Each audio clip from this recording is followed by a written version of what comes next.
በጣም ተዋረደ። ረሱል ዓለይሂ ሰላቱ ወሰላም ቂያማ ሊቆም አካባቢ የሚሆን አንድ ክስተት ተናገሩ። በጣም የሚያስደነግጥ ክስተት። እኔ ማዕናው አልገባኝም ነበር። በዚያ የመጀመሪያ አካባቢ ሳየው ልጅ ነኝ፣ የዚህ የአህዋል ሙጅተማዕ አልገባኝምና ምን ማለት ነው?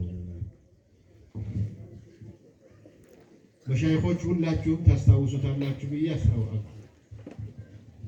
ሐታ የኩኑ ረጁል ቀይመን ሊ50 እምረአ፣ አንድ ሰው አንድ ወንድ 50 ሴቶችን አስተዳዳሪ እስከሚሆን ድረስ ለ50 ሴቶች አስተዳዳሪ እስኪሆን ድረስ ቂያማ አይኖርም፣ አይከሰትም፣ ገና ነው። አልዓለም ቢኸይር። መቼስ በኢስላም ማግባት የተፈቀደው 4 ድረስ ነው። ያውም ዝም ብሎ በንባብ ነው የሰማነው እንጂ በተግባር አይታሰብም። ዘንድሮ ሴቶቹ ወንድ፣ ወንዶቹ ሴት በሆኑበት እኔ አላውቅም። እውነት ተጽፎለት ነው ይሄ ልጅ ወይስ ዝም ብሎ ነው ያለው? አላውቅም። ለነገሩማ ሳይሆን ይቀራል ብላችሁ ነው። ሚስቱን ጅዳ ልኮ እሱ ጫት እየቃመ የእሷን ሂሳብ ሲደምር የሚውል ወንድ አልበዛም በየሰፈሩ?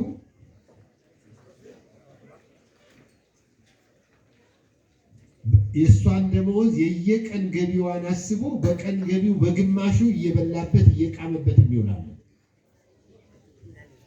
ከስራ ትውጣ ትስራ የማያውቅ፣ በሰላም ትመለስ አትመለስ የማያውቅ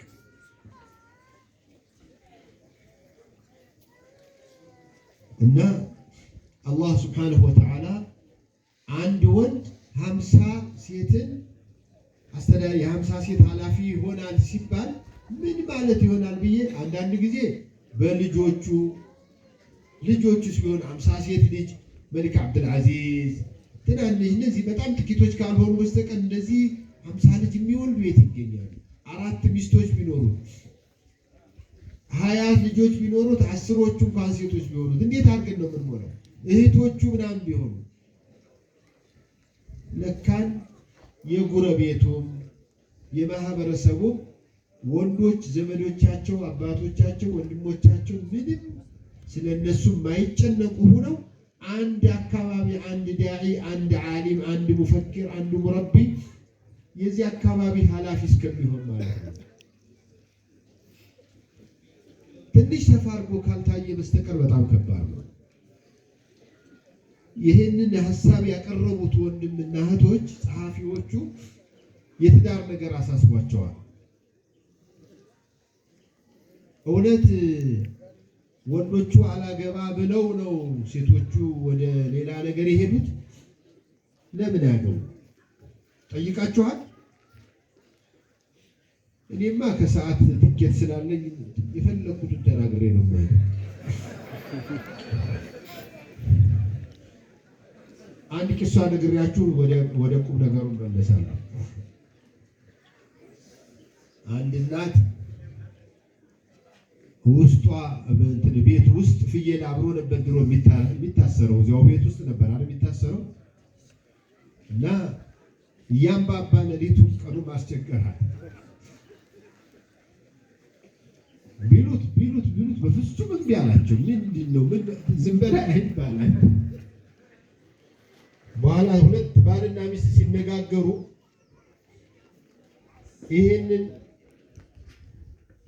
ይሄንን ወጠጤ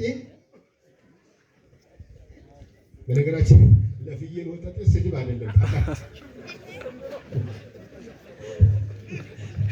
ለሰው ነው። እና ይሄንን ጫትና ቡና ወቅቶ መጋት ነበር አለች።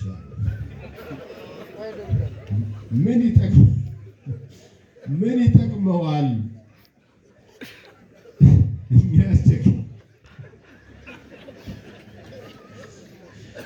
ስላልመረቀና አይደለ አሁን ያስቸገረ እንደው መርቅሙ አሏት ሰውየው በኋላ እሷ ምን አለቻቸው? አይ ሲካረግማ ቀና ብሎ አያያትም ነበር። በምን አወቅሽ አሏት። አንቺ ምንድን ነሽ? የመቼ ላብራቶሪ ያለሽ አንቺ ከየት መጣሽ? ምናምን አሏት። ኧረ የለም በእርሶ ሞክሬው ነው። እርሶ የድሮ ባሎች እርሶ ነው የሚባሉት አይደል? ያለች የሌለች በአረጋችን እሷ ነበረች ቀረች። ዘንድሮ ሙሄ ይባላል ባልየው ይፈቀደ እና ለምንድን ነው የዘንድሮ ሴቶች ባሉን የናቁት አሉ። ብዙ ሰዎች ወደውን ነው አሉ። ሌሎቹ ደግሞ ንቀውት ነው። የሚያስከብረው ወንድነቱ ጠፍቷል አሉ። ትዳር ለምን ፈረሰ? አሁን ነው የምናስበው። የጫት መግዣ ተብሎ ብር እየተሰጠ እኔ እናቴ ቡና አግብቼ 2 ልጅ ወልጄ ቡና አጠገቧ ሲጠጣ የኔም እድሜ ያላቸው ልጆች አታስጠጣም ነበር። ቡና ዘንድሮ ህፃኖች ናቸው እኮ ቡና ልስጥሽ ተብላ በግድ እስቲ ቅመሽው እየተባለች መከራ መጣ። ዘንድሮ ትዳር ለምን ፈረሰ የሚለው ነገር 5 ትላልቅ ምክንያቶች አሉ። ወንዶቹ ትዳር እንዳይይዙ የሚያደርጋቸው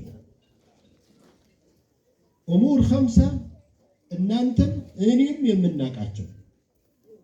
አንደኛው የዝሙት ቤት በደንብ ተከፈተ። ዝሙት እያለ ለምን ይካው እቺ ዛሬ ሽንኩርት አለቀ ምን አለቀ እያለች በየቀኑ አዛ የምታደርገው እሱ የሚፈልገው በሳምንት 2 ቀን በሳምንት 1 ቀን በወር 1 ቀን ከሆነ የሆነች ዱርዬ ሴት ጋር ሄዶ ስሜቱን ተወጥቶ ይመለሳል። ኒካህ እኮ ኃላፊነት ነው፣ መስኡልያ ነው። እስር ቤት ነው ይላሉ እኮ የከተማ ልጆች። ምን በወጣን ነው እስር ቤት የምንገባው? ይህች የምትወዳትን ለምን ኒካህ አታስርም ከተባለ እንኳን ኒካህ ስታሰርባት እኮ ሌላ ነው የምትሆነው ነው። የዝሙት በሮች የሚጠቡበት ካልተመቻቸ በስተቀር ትዳር አይስፋፋም። የዝሙት በርን ለመዝጋት ለመቀነስ ምን ማድረግ አለብን? እሱ ሰፊ ታሪክ ነው። ጋብቻን በጣም ያስናቀው ያዋረደው እንደ ኋላ ቀርነት ያስቆጠረው ዝሙት እንደ ልብ መሰበኩ ነው። በር ላይ እኮ ተለጥፋ ና ብላ የምትለምን ሴት እኮ እዚሁ ደሴ ላይ እናንተ በር ሰፈር የለም።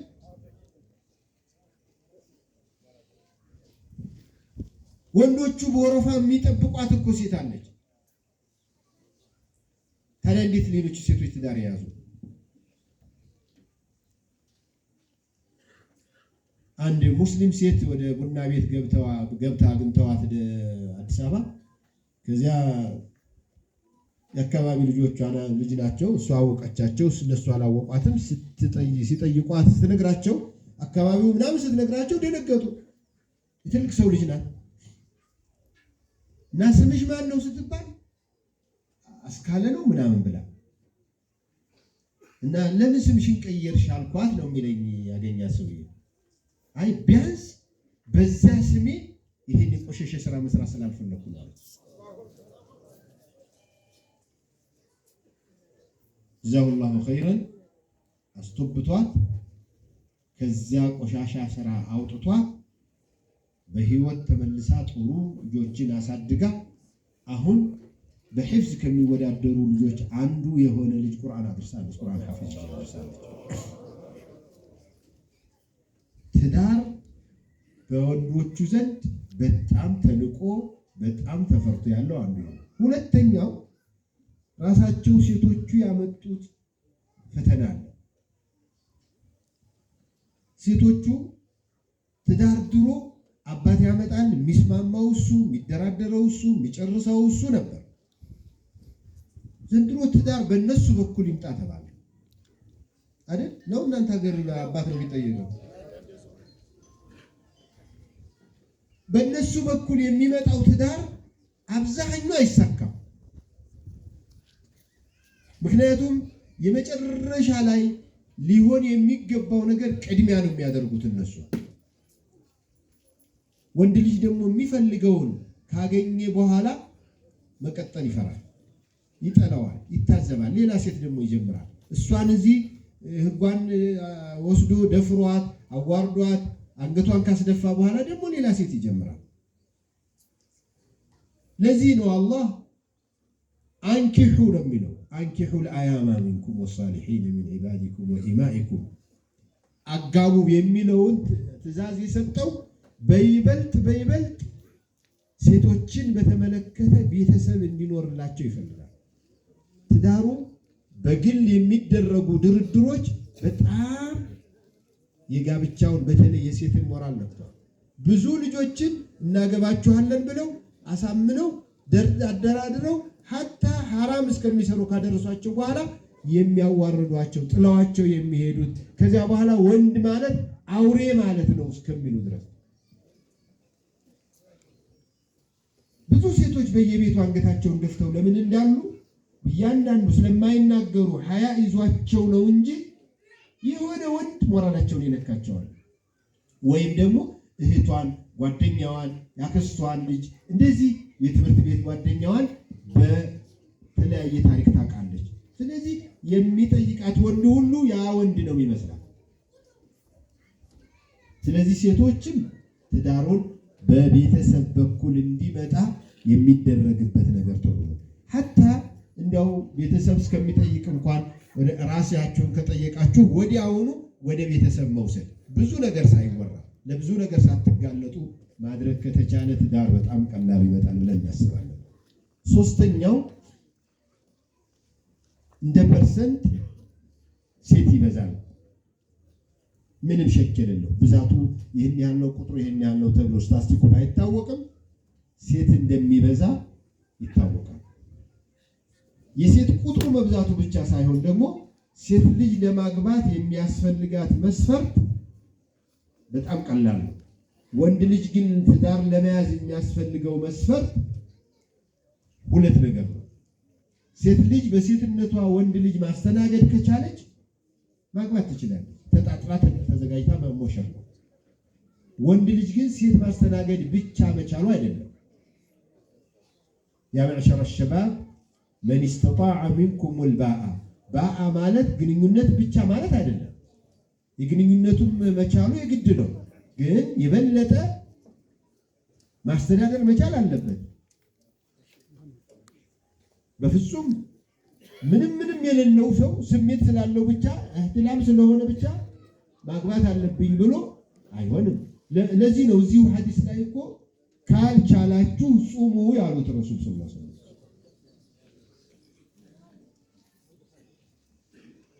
ይሄ ፐርሰንት በቁርአን መፍትሄ አግኝቷል፣ በኢስላም መፍትሄ አግኝቷል።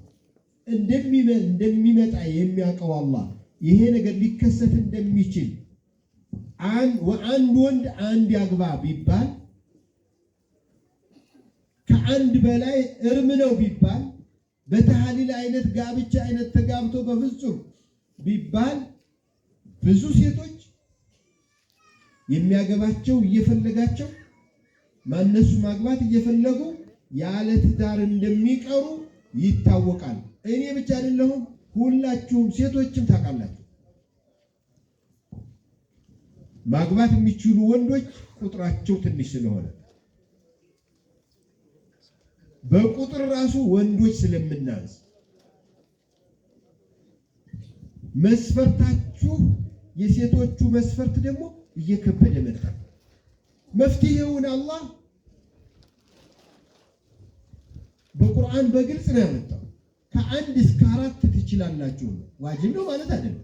ዋጅብ የሚሆንባቸው ሁለተኛ ሶስተኛ ማግባት ዋጅብ የሚሆንባቸው ወንዶች አሉ፣ ገንዘብ ስላላቸው ማለት አይደለም። ገንዘብ ብቻ አይደለም የትዳር መስፈርቱ። ግን ይሄንን ፎርሙላ እንዳያሟሉ ይሄንን ያሟሉ እንዳይሄዱ የሚገርማችሁ ያገቡ ሴቶች በፍጹም በቁርአን ውስጥ መስማት የማይፈልጉት የቁርአን አንቀጽ ቢኖር ይሄ ነው። አንዳንድ ጊዜ አንዷ ሽምግልና ላይ ቁጭ ብለን አግብቶ እሱ ተደብቆ አግብቶ ከዚያ ስትሰማ በጣም ያዙ ይልቀቁኝ አለች።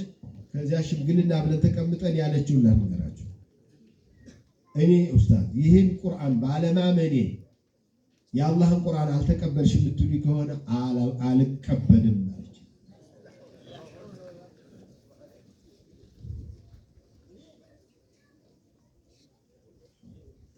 ለምን?